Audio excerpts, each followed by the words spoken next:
Good morning, student. Myself Soni ma'am. Today I will teach you History Chapter 3 Ruling Countrysides Class 8th. Okay. Firstly, you open your books and look the picture. Okay.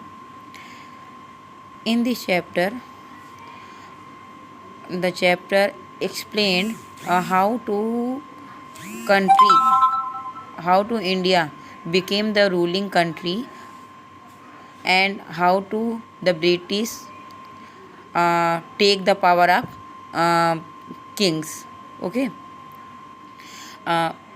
तो figure first देखिए, Robert Clive. जो person आपको दिख रहा है एक हाथ में पेपर लिए हुए, ये जो पर्सन आपको दिख रहा है ये कौन है? ये रॉबर्ट क्लाइव जी हैं, ठीक।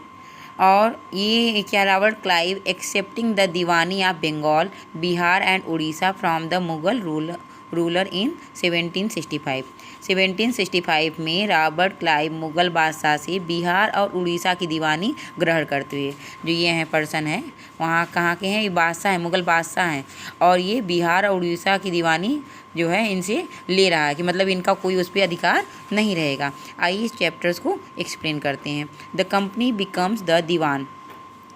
On 12 August 1765, the Mughal emperor appointed the East India Company as the Diwan of Bengal. 12 अगस्त 1765 को मुग़ल बादशाह ने ईस्ट इंडिया कंपनी को बंगाल का दीवान तैनात किया। बेटा ये डेट इंपॉर्टेंट है, डेट रखिएगा, कब किया था ये पूछता है, ठीक है, आपके शॉर्ट में पूछता है। तो 12 अगस्त 12 अगस्त 1765 किसने किया था?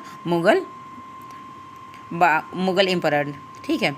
कहाँ का दिया, कौन कौन सा दीवान दिया था? बंगाल और उड़ीसा, बंगाल, बिहार, उड़ीसा, 3 दिया था, ठीक। The actual event most probably took place in the Robert Clive tents with a few Englishman and Indian as witness. तो आपका वहाँ पे इस बात की पूरी संभावना है कि यह घटना मुट्ठी भर अंग्रेज़ों और हिंदुस्तानियों को एक भव्य समारोह के रूप में दिखाया गया है। मतलब ये छोटा सा एक इवेंट है जिसमें यहाँ पे थोड़ी ही अंग्रेज हैं, और लेकिन इसको क्या भव्य की तरह दिखाया गया है कि एक बहुत बड़ा अचीवमेंट है। और सही बात है, ये बहुत बड़ा अचीवमेंट है। यहीं से इन लोग की पहली शुरुआत थी कि इन्होंने जो है भारत पर धीरे धीरे कब्जा करना शुरू किया था। ईस्ट इंडिया कंपनी की जब स्थापना हुई थी 1600 में, तब धीरे धीरे अंग्रेज़ों ने क्या व्यापार के लिए आए थे, और धीरे धीरे यहाँ पे एक एक सत्ता लेते गए, और उसको जो है फिर क्या उस पर अधिकार करते हुए पूरे भारत पर शासन किया, ठीक। But in the painting above, the event is Indian as shown as majestic oceans। तो यह चित्र उस चित्रकार ने बनाया जिसे रॉबर्ट क्लाइव ने अपने जीवन की यादगार घटनाओं को बनाने के लिए, मतलब कहा था, चित्रित करने के लिए जिम्मा सौंपा था, उसने ये बनाया है, ठीक है। तो पहले तो आप जानते हो कैमरा था नहीं, तो कोई इवेंट होता था उसका, वो क्या जो पेंटर्स होते थे वो इस चीज़ को ड्रा करते थे, तो उन्होंने ये किया था। इसमें बंगाल की दीवानी हाथ आ जाना अंग्रेज़ों के लिए निश्चय ही एक बड़ी घटना थी, ठीक है। और ये जो घटना थी रॉबर्ट क्लाइव की बहुत बड़ी जीत थी, समझ लो, ठीक। अब आपका आता है कि as a Diwan company become the chief financial administration of the territory under the control. Now it had to resources, this had to be done in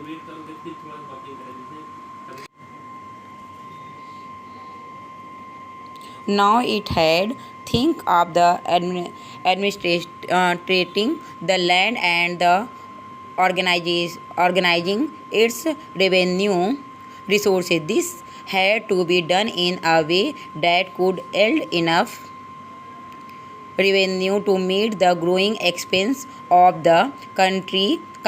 A trading company had also to ensure that it could buy products it needed and sell what it wanted. Listen carefully। जो दीवान के तौर पर, ठीक है, company ने अपने नियंत्रण वाले भूभाग के आर्थिक मामलों की मुख्य शासक बन गई। मतलब जो वहाँ जहाँ का दीवान मिला तो उसमें आर्थिक रूप से उसका मामला हो गया कि वो कितना कर लगाएगी, कितना टैक्स लेगी, कब लेगी, कितना रिलीफ देना है, कैसे क्या, सारा चीज़ उसके हाथ में आ गया।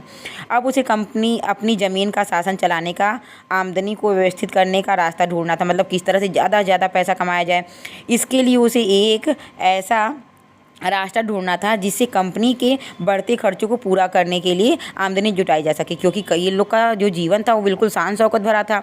तो वो सोच रहा था कितना ज़्यादा हम पैसा यहाँ से इन लोग से ले लें कि हमारा जीवन जो है शान शौकत से चले भी और हमें भी प्रॉफिट हो और हम यहाँ के पैसे को बचा के वहाँ पर इंग्लैंड भी भेज सकें। व्यापारी कंपनी के नाते उसे यह ख्याल भी रखना था कि वह कंपनी अपनी ज़रूरत की चीज़ों को खरीदती और बेची रहे, मतलब यहाँ व्यापार भी करती रहे ना कि पूरा व्यापार बंद कर दे और जो है जो उसका मेन उद्देश्य लेकर आई थी वो बंद कर दिया, ऐसा उसको नहीं था। बेटा ये रीडिंग आप लोग कर लीजिएगा ना, वीडियो बहुत लंबा हो जाएगा, मैं इसकी मीनिंग आपको समझा दे रही हूँ, ठीक है, इसको एक्सप्लेन कर दे रही हूँ।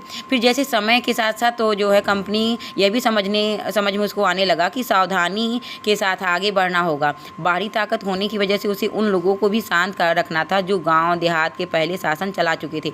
मतलब आपको पता है ना, गाँव में भी कोई एक मुखिया होता था, वो शासन चलाता, तो मतलब उन लोग को भी ज़रूरतों को पूरा करना था, उनको भी शांत रखना, नहीं तो वो क्या करते, विद्रोह कर देते। और जिनके पास अभी भी काफ़ी ताकत और सम्मान था, ऐसे जो लोग स्थानीय सत्ता में रह चुके थे, उन्हें नियंत्रित करना तो ज़रूरी था। मतलब जो जिनके पास, अब ऐसा ही थोड़ी ना कि एकाएक कोई आ जाता, लेकिन उनको क्या करेगा, जाके उनकी चाटुकारिता करेगा तो वो खुश हो जाएंगे और इसको क्या कहेंगे, ठीक है आप करिए, उनको मिलाएगा, फिर धीरे से धक्का देगा ना, किसी को पहले विश्वास जीतो फिर विश्वास तोड़ो। लेकिन उन्हें ख़त्म नहीं किया जा सकता था, मतलब यही कहो कि उनके ऊपर तुरंत हमला करके उनको ख़त्म कर दिया जाए, ऐसा नहीं हो सकता था। यह काम कैसे हो और कि यह काम कैसे हो, इस अध्याय में हम लोग यही पढ़ेंगे कि कंपनी ने ग्रामीण इलाकों को वहाँ पे उपनिवेश कैसे बनाया, वहाँ पे अपनी कंपनी कैसे स्थापित की, आय के संसाधन कैसे जुटाएं, लोगों के अधिकार को किस तरह तय किए और मनमाफिक फसलों की खेती कैसे कराई। मतलब जैसे उन्हें क्या नील की खेती की ज़रूरत थी और जो है वो जो क्या कहते हैं उसको अफीम की खेती, मतलब वो चाहिए था, और कच्ची चीज़ें जो चाहिए था, रेशम, ये सब चीज़ें जो उनको क्या अपनी जो वहाँ भेजते थे ब्रिटिश, और जिसको प्रोडक्ट तैयार करके भारत में महंगे दामों पर बेचते थे और उनमें मजबूर करते थे बेचने लेने के लिए। तो ये सब बातें हम इस चैप्टर में पढ़ेंगे। तो ये चैप्टर का एक इंट्रोडक्शन था, उसमें जो है अब आप इसको हम क्या करेंगे, अब इसको हम बाद में एक्सप्लेन करेंगे, पहले आप इसको इंट्रोडक्शन का, उनका कंपनी का मेन उद्देश्य क्या था कि यहाँ व्यापार करना, व्यापार के साथ साथ उन्होंने क्या किया, यहाँ पे शासन करने की भी पूरी जिम्मेदारी उठाई।